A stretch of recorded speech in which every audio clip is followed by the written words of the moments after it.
4.24%. That's the yield on Japan's 40-year government bond. The first time in over 30 years a Japanese bond has broken 4%. Historic, unprecedented, terrifying. And within hours, U.S. Treasury yields spiked. The 30-year Treasury jumped 9 basis points to 4.93%. Closest it's been to 5% in months. Not because of American economic data, not because of Federal Reserve policy, because of what's happening 7,000 miles away in Tokyo. Here's what U.S. Treasury Secretary Scott Bessent said at Davos on January 22nd. It's very difficult to disaggregate the market reaction from what's going on endogenously in Japan. Translation? Japan's debt crisis is causing America's bond market to break, right now, in real time. This isn't speculation, this isn't theory. This is the largest foreign holder of U.S. debt, $1.2 trillion worth, facing a fiscal meltdown that's about to hit American markets like a financial tsunami. Let me show you exactly what's happening and why it matters to you. Monday, January 19th, 2026, Japanese Prime Minister Sanae Takaichi made an announcement. She's calling snap elections for February 8th. And to win votes, she's promising massive government spending combined with tax cuts. Specifically, eliminating the 8% consumption tax on food for 2 years. Sounds great for voters, right? Free money, lower taxes. Except Japan's government debt is already 256% of GDP, the highest in the developed world, more than double the United States. There's no plan for how to pay for these tax cuts. The annual revenue from that food tax? 5 trillion yen, $31.5 billion per year. Gone just to win an election. Markets panicked immediately. Tuesday, January 21st. Japanese bond markets experienced what traders called the most chaotic trading day in years. The 40-year bond yield exploded by 42 basis points in 2 days to 4.24%. The 30-year yield hit 3.91%, the highest since the bond was introduced in 1999. 10-year yields surged to 2.35%, the highest since February 1999, a 78% increase from the same period in 2025. This wasn't gradual, this was violent, a bond market rebellion. And here's why it matters. Japan's life insurance companies, giants like Dai-ichi Life and Nippon Life, hold massive amounts of government bonds. As yields rose and bond prices collapsed, they suffered $60 billion in unrealized losses. $60 billion in 1 week. These companies are now being forced to sell foreign assets, including U.S. Treasuries, to cover domestic obligations and rebalance portfolios. Meanwhile, Japanese megabanks like Mitsubishi, UFJ, Sumitomo Mitsui, and Mizuho saw massive valuation write-downs on their existing bond holdings. Higher yields mean existing bonds they hold at lower rates lost value. Huge losses. On paper, for now. Now here's where this becomes America's problem. Japan is the largest foreign holder of U.S. Treasury securities.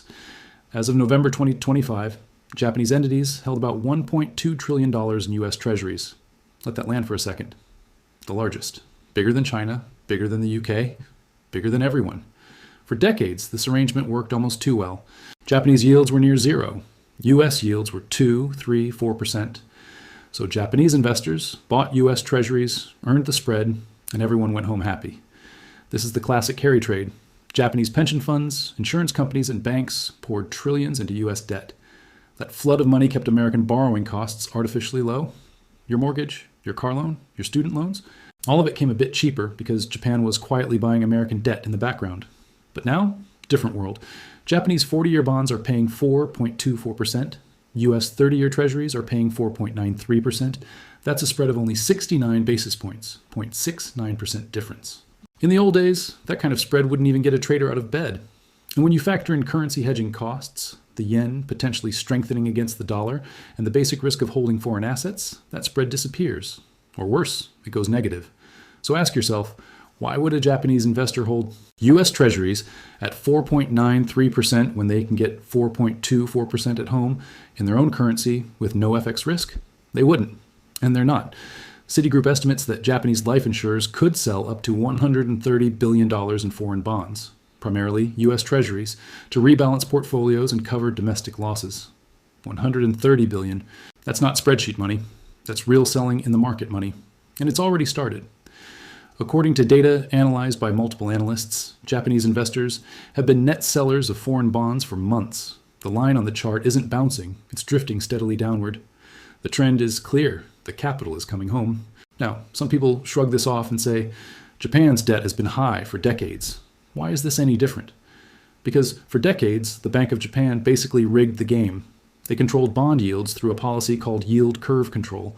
They essentially declared, 10-year bonds will yield 0.25%, period. If the market disagrees, we'll buy unlimited bonds until it doesn't. That artificial suppression kept yields low despite absolutely insane debt levels. Japan borrowed at near zero rates for 30 years. So even with a mountain of debt, interest payments were weirdly manageable. The trick was simple. Just keep rates near zero forever. But tricks stopped working. In December 2025, the Bank of Japan raised rates to 0.75%, the highest in 30 years. For Japan, that's like going from a gentle jog to a full sprint, and they're signaling more hikes coming. Why? Because inflation in Japan has been above 2% for 4 consecutive years. In Japan, that's not a bit of inflation, that's a 4-alarm fire. The central bank can't keep rates at zero while inflation quietly erodes purchasing power. Politically, socially, mathematically, they had to move. But raising rates on 256% debt to GDP is catastrophic. Here's the math. Japan's total government debt is 1,341.7 trillion yen, roughly $9 trillion. If interest rates rise from near zero to even 2% on average across all maturities, annual interest payments don't just increase, they explode. According to analysts, interest payments already consume about 22% of Japan's national budget as of 2023, and that's with artificially low rates. If rates normalize to 3 or 4%, interest could swallow 40 to 50% of the entire budget. That's not uncomfortable. That's unworkable. You can't run a modern country when half the budget goes to interest payments. Healthcare gets cut. Pensions get cut. Infrastructure gets delayed or canceled. Social services quietly fall apart. This is the debt bomb. And it's not a theoretical someday problem. It's ticking right now. But Japan's crisis doesn't stay politely inside Japan's borders. It spreads through multiple channels. Channel 1, direct treasury selling. As Japanese institutions repatriate capital, they sell U.S. Treasuries. When supply jumps and demand doesn't instantly match it, prices fall. When bond prices fall, yields rise. And when U.S. yields rise, American borrowing costs climb across the board. Mortgages, business loans, government debt service, everything gets more expensive. Channel 2, the carry trade unwind. For decades, hedge funds and investors borrowed yen at near 0%, bought U.S. assets earning higher returns, and pocketed the difference. This wasn't a niche strategy. It pumped trillions into global markets. But if Japanese rates rise and the yen strengthens, the carry trade stops being free money and starts being a trap. Investors sell U.S. assets, buy yen, and pay back their loans. That process creates selling pressure in U.S. markets across the spectrum: stocks, bonds, real estate, you name it. Channel 3, risk sentiment shift. Japan was supposed to be the ultimate safe haven, stable, predictable, or frankly, a little boring. If Japanese government bonds become a source of chaos, investors start questioning the safety of all government debt, including U.S. Treasuries. If the widowmaker trade, betting against Japanese bonds, finally starts paying off after decades, investors ask, what other impossible trades might be about to work? Channel 4, European contagion. European governments are watching with a tight knot in their stomachs. They also have high debt. Germany, France, the UK, everyone's running deficits. If markets can turn on Japanese debt after decades of stability, why not European debt next? Bloomberg reported that European countries hold around $8 trillion in U.S. bonds and equities. That's twice as much as the rest of the world combined. If Europe gets spooked and starts diversifying away from U.S. assets, U.S. markets aren't just dealing with a drizzle of selling. That's a potential flood. And here is the twist nobody expected in the script. Geopolitics sneaks in through the side door. A Danish pension fund, Academiker Pension, announced on January 20th that they're exiting U.S. Treasuries entirely by the end of the month. Only $100 million. On a global scale, that's pocket change. But symbolically, massive. This wasn't about yield curves and spreadsheets. This was about politics. Trump's threats over Greenland, tariff rhetoric, taking shots at allies. Denmark basically held up a tiny sign saying, "We don't have to hold your debt." George Katrenbone, head of fixed income at DWS Americas, put it bluntly.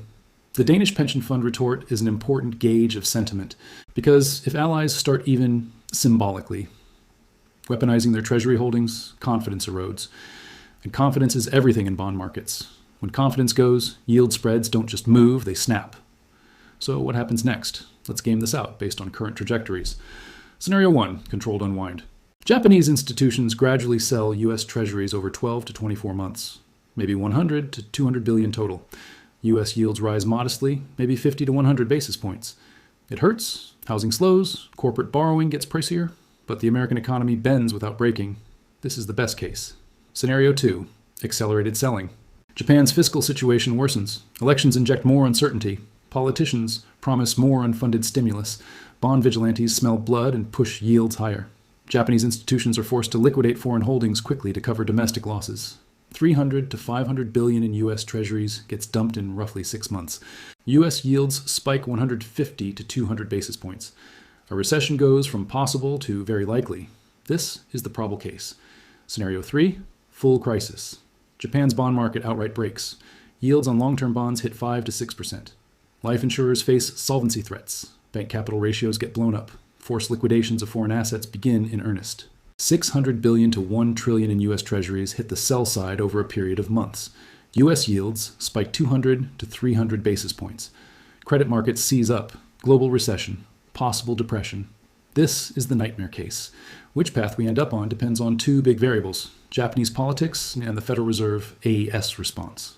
If Takaichi wins the February 8th election and pushes through major unfunded spending to keep voters happy, scenario 2 or 3 jumps higher on the probability chart. If she loses and some form of fiscal discipline actually returns, scenario 1, while not rosy, stays on the table. Then there's the Fed. If the Federal Reserve steps in and buys treasuries aggressively to stabilize markets, they can blunt the immediate damage.